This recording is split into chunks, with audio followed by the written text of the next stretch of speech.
Good evening everyone.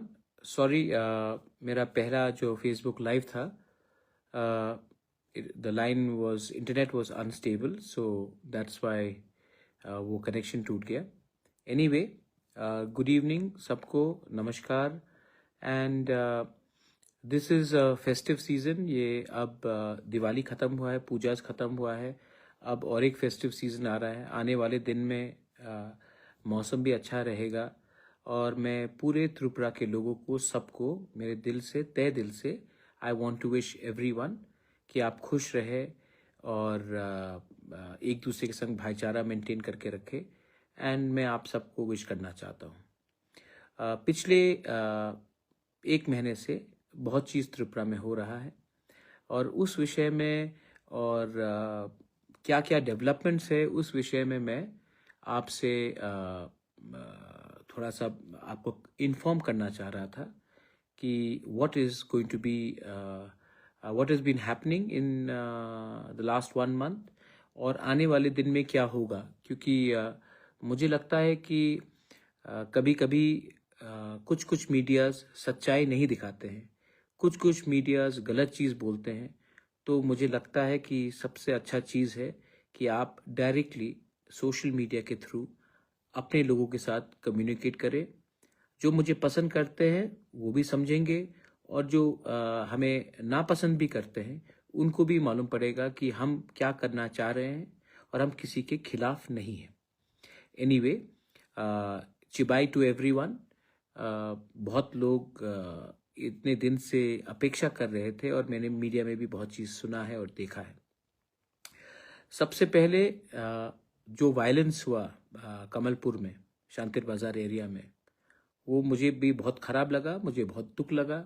इसमें तिपरा मौथा का ये बंद नहीं था, सब जानते हैं, लेकिन तभी भी कुछ कुछ लोगों ने ये गलत अफवाह फैलाने की कोशिश की। मैं कभी भी वायलेंस के पक्ष में नहीं हूँ, और वायलेंस जब भी होता है तो उसमें तिपरासा हो, बंगाली हो, हिंदू हो, मुसलमान हो, क्रिश्चियन हो, वायलेंस में सिर्फ गरीबों का नुकसान होता है। मैंने आज तक वायलेंस में किसी अमीर का घर जलते हुए नहीं देखा, कोई अमीर को पिटते हुए नहीं देखा। कौन मार खाता है? मार खाता है जो जिसके पास कोई सिक्योरिटी नहीं है, कोई प्रोटेक्शन नहीं है। तो मैं वायलेंस के खिलाफ हूँ, और वायलेंस होने से नुकसान हमारा राज्य का होता है और हमारे लोगों का होता है।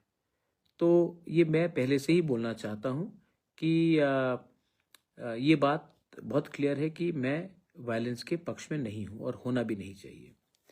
दूसरा बात है, मैंने सोशल मीडिया में देखा है, कहीं में लिखा गया है कि हमारे चीफ मिनिस्टर मानिक शाह बांग्लादेश के सिटीजन हैं, कहीं में लिखा गया है कि रंजीत बांग्लादेश का सिटीजन है, हमारा जो एमएलए है। कहीं में लिखा गया है कि बिप्लब देव बांग्लादेश, उनका कार्ड्स, आधार कार्ड हो या नेशनल आइडेंटिटी कार्ड। ये फेक न्यूज़ जो सोशल मीडिया में दिखाया जा रहा है, और सपोर्टर्स अलग अलग दल के इसको सपोर्ट कर रहे हैं। मैं सबको बोलना चाहता हूँ कि ऐसा जो रिपोर्टिंग होता है उससे नुकसान हम सबका होता है। आपने बिप्लब देव को बांग्लादेशी बोलकर उनका नेशनल आइडेंटिटी कार्ड छपवा दिया, या फिर आपने रंजीत का नाम लिख दिया कि वो बांग्लादेशी है। मानिक शाह जी जो हमारे मुख्यमंत्री हैं, कॉन्स्टिट्यूशनली इलेक्टेड मुख्यमंत्री है, उनका भी आईडी कार्ड छपाया गया। आज हम लोग पॉलिटिकली, मानिक सरकार के बारे में ये किया गया। आज पॉलिटिकली हम लोग एक दूसरे के संग हो सकते हैं, एक दूसरे के खिलाफ हो सकते हैं, लेकिन इसका ये मतलब नहीं है कि हम पर्सनल होकर किसी को ऐसे तरीके से अटैक करें। और जो सोशल मीडिया हैंडल्स में ये दिखाया जा रहा है, मैं अपने सपोर्टर्स को और जो रिस्पॉन्सिबल लोग हैं, जो पोजीशन ऑफ इन्फ्लुएंस में हैं, उनको भी मैं बताना चाहता हूं, इससे आपका पहला समय नष्ट हो रहा है, सोसाइटी में जहर फैलवाया जा रहा है, और किसी का सोल्यूशन भी नहीं हो रहा है। अगर सोल्यूशन चाहिए तो सोशल मीडिया में ना फाइट करके आप ग्राउंड में आकर एक दूसरे से बात कीजिए। मैंने 2 दिन पहले देखा कि रंजीत के खिलाफ कुछ लिखा गया हेडलाइंस त्रिपुरा में। मैं प्रणब बाबू को भी जानता हूं, मैंने उनसे भी बात किया, मैंने रंजीत से भी बात किया। और इस इशू को अगर आपको सोल्यूशन लाना है तो कोई ना जर्नलिस्ट एसोसिएशन, ना कोई तिपरासा मोथा करके हमारे तिपरासा ऑर्गेनाइजेशन सोल्यूशन कर सकता है। सोल्यूशन होगा जब हम लोग तीनों बैठकर एक दूसरे को समझेंगे कि ऐसे रकम के सोशल मीडिया पोस्ट में या फिर इस तरफ से हो या उस तरफ से हो, किसी का फायदा नहीं है। जरूर रंजीत को दुख लगा है क्योंकि वो हिंदुस्तान का इलेक्टेड एमएलए है और ये मीडिया को नहीं कवर करना चाहिए था। लेकिन मैंने प्रणब बाबू से भी बात किया और उन्होंने कहा कि ये उन्होंने खुद नहीं किया, 100 लोग उनके नीचे काम करते हैं और वो लोगों ने इसको शायद छपाया है, इसको हटा भी दिया जाएगा। लेकिन बिप्लब देब के खिलाफ भी ये लिखा गया कि वो बांग्लादेशी सिटीजन है, वो एमपी है। मानिक शाह जी जो हमारे मुख्यमंत्री, उसके खिलाफ भी। तो ये कौन करवा रहा है, ये कौन ये लड़ाई करवा रहा है? हमको भी अपने अंदर विचार करना चाहिए। हमको ये जो फेक आईडीज जो किया जा रहा है, ये कौन करवा रहा है और इसमें फायदा किसका है? ये आईबी, पुलिस, सबको इसमें विचार करना चाहिए क्योंकि इससे फायदा मुझे लगता है बांग्लादेश को हो रहा है। और आप लोग शायद जानते नहीं हैं कि बांग्लादेश में आज के दिन पिछले 2-3 महीने से पाकिस्तान के ब्रिगेडियर्स चिटागोंग हिल पोर्ट्स में बैठे हुए हैं। पाकिस्तान के जनरल्स बांग्लादेश ढाका में बैठे हुए हैं। सब कह रहे कि वो मेडिकल एड देने आए।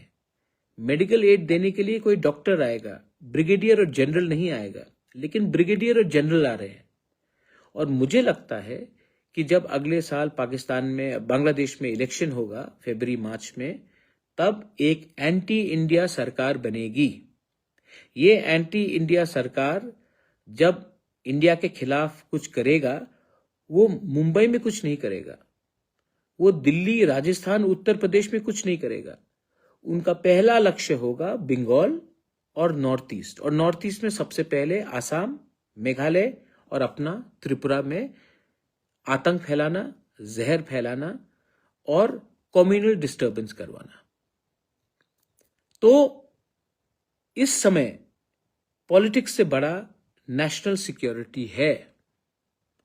और नेशनल सिक्योरिटी ना इंडिविजुअल से कुछ मतलब नहीं रखता। तिपरा मोथा इतना इंपॉर्टेंट नहीं है, सीपीएम, बीजेपी, कांग्रेस इतना इंपॉर्टेंट नहीं है जितना देश का रक्षा, सुरक्षा, हमारे नागरिकों का सुरक्षा और रक्षा। इसी के लिए मैं अपील करता हूं कि ये जो जहर फैलवाया जा रहा है सोशल मीडिया में एक दूसरे के खिलाफ, और जो लोग समझ नहीं पा रहे हैं, मैं उनको भी हाथ जोड़कर बोलना चाहता हूं कि एक बड़ा खेल हुआ जा रहा है, उसको आप नहीं समझ रहे हैं, लेकिन नेशनल और इंटरनेशनल लेवल में खिलवाया जा रहा है। नेपाल में 2-3 दिन के अंदर प्राइम मिनिस्टर और प्रेसिडेंट को हटाया गया। बांग्लादेश में भी वही चीज करवाया गया। ये कौन करवा रहा है आपको समझना पड़ेगा। और इसमें इंडिया और नॉर्थ ईस्ट इंडिया खतरे में है। हमारा फाइट प्रणब सरकार वर्सेस रंजीत देव वर्मा नहीं होना चाहिए। हमारा फाइट तिपरा मोथा, बीजेपी, सीपीएम, कांग्रेस नहीं होना चाहिए। ये लोग समझ नहीं पा रहे हैं। हमारा फाइट होना चाहिए कि हम लोग हाथ मिलाकर बांग्लादेश के जो जहर हमारे घर में फैलवाएगा उसके अगेंस्ट होना चाहिए। National security is bigger than political importance. और मैं सबसे पहले ये बात बोलना चाहता हूं, प्लीज अंडरस्टैंड, बांग्लादेश हिंदुस्तान का दोस्त नहीं है। चाकमा हो, हिंदू बंगाली हो, क्रिश्चियन हो, तिपरासा हो, मॉग हो, कोई भी हो, उनका हमारे ऊपर बहुत खराब तरीके से नजर है। आपने देखा होगा 3 दिन पहले मोहम्मद यूनुस ने एक किताब पाकिस्तान के जनरल को दिया, उसमें पूरा मैप नॉर्थ ईस्ट का, बांग्लादेश का एक अटूट अंग दिखा के दिखाया गया। और ये कोई मामूली इंसान नहीं दे रहा है। ये मोहम्मद यूनुस, पाकिस्तान का जो हेड है, वो पाकिस्तान के जनरल को एक किताब दिखा रहा है, वो एक मैसेज भेज रहा है हमको, और हम लोग आज भी एक दूसरे के खिलाफ लड़ रहे हैं, असली दुश्मन को नहीं हम लोग पकड़ रहे हैं। तो मैं प्लीज रिक्वेस्ट करता हूं कि ये बात को समझिए। सेकंड बात, ये बात क्लियर है तो मैं सेकंड बात में जाता हूं। सेकंड बात, आने वाले दिन में हम नॉर्थ ईस्ट के जो भी रीजनल पार्टीज हैं, मैं सबसे बात कर रहा हूं, और आने वाले दिन में मैंने मीडिया में देखा है कि पार्टी बनेगा, अलायंस होगा, प्लेटफॉर्म होगा। ये ऐसा जो भी होगा, ये मैं अनाउंस अपने दोस्तों के साथ, मेघालय से, नागालैंड से, अरुणाचल प्रदेश से, दिमासा हसाओ से, मणिपुर से, सबसे, मिजोरम से, सबसे बैठकर बात करके हम लोग अनाउंसमेंट करेंगे। लेकिन अगर नॉर्थ ईस्ट के लोगों को दिल्ली सीरियसली लेगा, वो तब लेगा जब हम एक दूसरे के बीच में फाइट ना करें और पॉलिटिकली भी एक आवाज में अपने लोगों के हित के बारे बात करें। Otherwise we are divided, Mizoram gets nothing, Dima Hasao gets nothing, Bodoland gets nothing, Tripura gets nothing, Meghalaya, we get nothing. But if you can come together, अगर एक जेन्यून एकता होगा, थानसा होगा, तो हम लोग एक होकर एक आवाज में एटलीस्ट 10 प्रॉब्लम से 5 प्रॉब्लम का तो सॉल्व हम करें। और दिल्ली को भी हमें, कांग्रेस हो या बीजेपी हो, वो दोनों पार्टी हमें सीरियसली लेगा जब हमारे पास ताकत, शक्ति और हम एक आवाज से बात करेंगे। इनके इंटरेस्ट में नहीं है कि हम यूनाइट हो, क्योंकि अगर हम लोग यूनाइट नहीं होंगे तो ये हमको बांट कर राजनीति करेंगे। हमको ऐसा राजनीति नहीं चाहिए जिसमें हमारे बच्चे लोगों का भविष्य को कुछ फ्यूचर ना हो। तो आने वाले 3 से 4 दिन के अंदर हम लोग मिलेंगे और एक अनाउंसमेंट होगा। तब तक मीडिया कुछ भी बोले, आप वही सुनेंगे जब हम लोग कैमरा के सामने आकर बात करेंगे। लेकिन नॉर्थ ईस्ट का एक अलायंस होगा, एक नया जरिया निकलेगा जिससे the people of north east will unite and Tripura will be not behind. और उसमें तिपरा मोथा पार्टी का बहुत बड़ा रोल होगा, ये मैं आपको बोलने वाला हूं। अलग से फाइट करोगे तो नहीं जीतोगे, टीम होकर फाइट करोगे, टीम नॉर्थ ईस्ट होकर फाइट करोगे तो वी कैन ऑल विन। तो ये मेरा दूसरा पॉइंट था। तीसरा पॉइंट, 3 तारीख को सुप्रीम कोर्ट में वीसी इलेक्शन का हियरिंग होगा। उसके थोड़े दिन बाद जो बिल्स हमने स्टेट गवर्नमेंट को भेजा है, गवर्नर को भेजने के लिए थ्रू एडीसी, जिसमें कस्टमरी लॉ बिल्स है, जिसमें अपना लैंड राइट्स का बिल है, वो भी सुप्रीम कोर्ट में सुनाया जाएगा। मैं समझ चुका हूं कि सिर्फ पॉलिटिक्स करने से कुछ नहीं मिलेगा, कोर्ट में भी जाना पड़ेगा, जमीन में भी रहना पड़ेगा और पॉलिटिकली भी फाइट करना पड़ेगा। तीनों चीज साइड बाय साइड करना पड़ेगा। इसमें आई होप कि सुप्रीम कोर्ट हमें न्याय देगा, क्योंकि मुझे नहीं लगता है कि गवर्नमेंट के पास कुछ रास्ता है। सब बोलते हैं कि राजतंत्र खत्म हो गया। मैं स्वीकार करता हूं कि राजतंत्र खत्म हो गया, लेकिन ये कैसा गणतंत्रता है जहां में 10 साल हो गया एक इलेक्शन होकर, और 10 साल से आप वीसी इलेक्शन नहीं कर रहे हो। पंचायत कर दिया, असेंबली कर दिया, लोकसभा कर दिया, म्युनिसिपल अगरतला का इलेक्शन करा दिया, लेकिन एडीसी इलेक्शन में वीसी नहीं हुआ। 10 साल होने को है और आप बोलते हैं कि राजतंत्र खत्म होने के बाद गणतंत्रता है। ये तो ना राजतंत्र है ना गणतंत्रता है। इसमें हमारे गरीब तिपरासा को नुकसान हो रहा है, और सुप्रीम कोर्ट, मैं आशा करता हूं कि इसमें एक बहुत स्ट्रांग डिसीजन लोगों के हित के लिए लेगा। ये दूसरा इंफॉर्मेशन है। और लास्ट इंफॉर्मेशन, तिपरासा अकॉर्ड। थोड़े दिन पहले मेरी मुलाकात मुख्यमंत्री से हुई। मैंने मुख्यमंत्री को कहा कि अगर बात ऐसे चलते रहेगा तो इसमें स्टेट का नुकसान हो रहा है। त्रिपुरा का जनजाति, त्रिपुरा का तिपरासा बंगाली के खिलाफ नहीं है, हम अपना अधिकार चाहते हैं, किसी का अधिकार छीनना नहीं चाहते हैं। तो ये जो प्रोसेस तिपरासा अकॉर्ड का है, बहुत दिन हो चुका है। आप इसमें निर्णय जल्दी लीजिए, वरना हमें भी सोचना पड़ेगा आने वाले दिन में मैं क्या करूंगा। चीफ मिनिस्टर ने अच्छे तरीके से बात सुना और उन्होंने मुझे आश्वासन दिया कि वो जल्द से जल्द कुछ करेंगे। दिल्ली से भी मुझे होम मिनिस्ट्री का फोन आया और उन्होंने कहा है कि जो तिपरासा अकॉर्ड पिछले 2-3 महीने से रुक गया था, क्योंकि 2-3 लोग थे जो नहीं चाहते थे कि अकॉर्ड हो, अब दिल्ली ने भी कहा है कि इसको वो आगे ले जाएंगे। ये क्यों हुआ? क्योंकि इसमें आपका सपोर्ट था, आपका प्रेशर था। हम लोग एक रहे, टूटे नहीं। इसके लिए आज ये बात फिर से आगे चलेगा, लेकिन हमें भी सतर्क रहना है।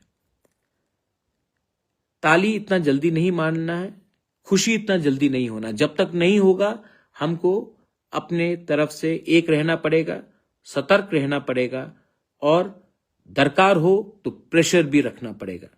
लेकिन प्लीज, ये तिपरासा अकॉर्ड बंगाली के खिलाफ नहीं है। हमारे बच्चे का अधिकार, हमारे बच्चे का भविष्य, हमारा कल के लिए ये तिपरासा अकॉर्ड को होना जरूरी है। और जो बात सीएम से मेरी हुई उस रात और उसके बाद दिल्ली से भी जो फोन आया, तो मैं आशा करता हूं कि ये बात आगे बढ़ेगा। और मुझे लगा कि ये बात मैं थ्रू मीडिया नहीं, डायरेक्टली सोशल मीडिया में आकर आप सबको बोल दूं। तो ये आखिरी बात था। तो मैंने आज अलग अलग बात रखा है। पहला बात है, सबसे इंपॉर्टेंट बात है, अगर बात को आगे बढ़ना है तो त्रिपुरा में शांति रहना पड़ेगा। शांति मतलब सिर्फ दंगा नहीं, सिर्फ शांति का ये मतलब नहीं है कि सोशल मीडिया में फेक अकाउंट्स में रंजीत को अटैक किया जाए कि वो बांग्लादेशी है, या बिप्लब देब को अटैक किया जाए, या मानिक शाह को, या किसी और को, जितेंद्र चौधरी को भी नहीं अटैक किया जाना चाहिए। और सोशल मीडिया में भी जहर नहीं फैलाना चाहिए। ये पहला ग्राउंड कंडीशन होना चाहिए बात को आगे बढ़ने के लिए। बहुत बंगालीज लोग बोलते हैं कि तिपरासा लोग टैक्स क्यों नहीं पे करते, चाइनीज, मंगोलियन, चाइनीज आंटी। गलत बात, ये नहीं होना चाहिए। और हमारे तिपरासा को भी समझना चाहिए कि हर बंगाली जो हिंदुस्तान का है वो बांग्लादेशी नहीं है। हमको भी डिस्टिंग्विश करना चाहिए कौन बांग्लादेशी है और कौन हिंदुस्तान का बंगाली है। तभी तो भाईचारा रहेगा, तभी तो शांति रहेगा। एक दूसरे को उकसाने से नुकसान हम दोनों का है और फायदा किसका है? फिर से मेरे दोस्त, बांग्लादेश का, जो तैयारी कर रहा है हमारे घर में आग लगाने के लिए। और ये मत भूलिए कि अगर हम एक रहेंगे तो चाकला रोशनाबाद, कुमिल्ला, ब्राह्मणबाड़ी, कॉक्स बाजार, चिटगांव, बांदरबन, वहां में हम अपना इन्फ्लुएंस दिखा सकते हैं। लेकिन वो तभी संभव होगा जब जहर दोनों तरफ से नहीं फैलाया जाएगा। घर को एक रखो, तब हम वहां में नजर रख सकते हैं। ये मेरा मैसेज है टू एवरीवन। मैं जानता हूं कि मेरे जो विरुद्ध हैं उनके दिल में भी लगा होगा कि आज प्रद्युत ने ठीक बात बोला, लेकिन हमारा पोजीशन हमेशा परमानेंट सोल्यूशन का है and we will not compromise. और कोई हमें खरीद नहीं सकता, कोई हमें कमजोर नहीं कर सकता जब तक मैं अपनी जगह में खड़ा हूं, अपने लोगों के लिए खड़ा हूं और आप मेरे साथ, गरीब लोग मेरे साथ एक आवाज में एक जगह में रहेंगे। दिल्ली भी ये बात समझ चुका है, राज्य सरकार में भी जो लोग नहीं समझ रहे थे उनको समझ में आएगा, आ रहा है। बोलेंगे नहीं लेकिन आएगा। और पॉलिटिक्स कम करो, बच्चे के भविष्य के बारे में ज्यादा सोचो। This is my message to everyone. Once again, be strong, be together. और ये जो नकली गलत चीज हो रहा है, अपने एमएलए को बांग्लादेशी सिटीजन बोलकर, ये कौन सा रकम का जर्नलिज्म हुआ? या किसी और को कुछ और बोलकर ये कैसे रकम? तो ये सब चीज बंद कीजिए। सामने फेस टू फेस बैठिए, मैं बैठवाता हूं और मैं आप दोनों का हाथ मिलवाता हूं। मैसेज भी जाएगा कि हम लोग मैच्योर हैं और एक दूसरे के खिलाफ नहीं है। मैं दोनों तरफ से, मैं न्यूट्रल होकर दोनों तरफ को बोल रहा हूं। इससे नुकसान हम दोनों का है और फायदा किसी और का है। My message to everyone, spring आएगा, क्रिसमस आएगा, हमारे आने वाले दिन में और लोकल फेस्टिवल्स भी है, न्यू ईयर्स है, नया साल आने वाला है। नया रकम का अप्रोच लीजिए और नया त्रिपुरा बनाइए। पुराना त्रिपुरा में जो 1949 के बाद आया है उसमें हमने राजनीति देखा है, दंगा देखा है, पॉलिटिक्स देखा है। हम नया त्रिपुरा में कुछ और देखना चाहते हैं, उन्नति देखना चाहते हैं, भाईचारा देखना चाहते हैं, डेवलपमेंट देखना चाहते हैं। डेवलपमेंट कभी नहीं होगा जब पॉलिटिक्स डेवलपमेंट से ज्यादा समय आपका खाएगा। बेलाइनो हम बाई खुलुंखा हर कहाम, जय हिंद।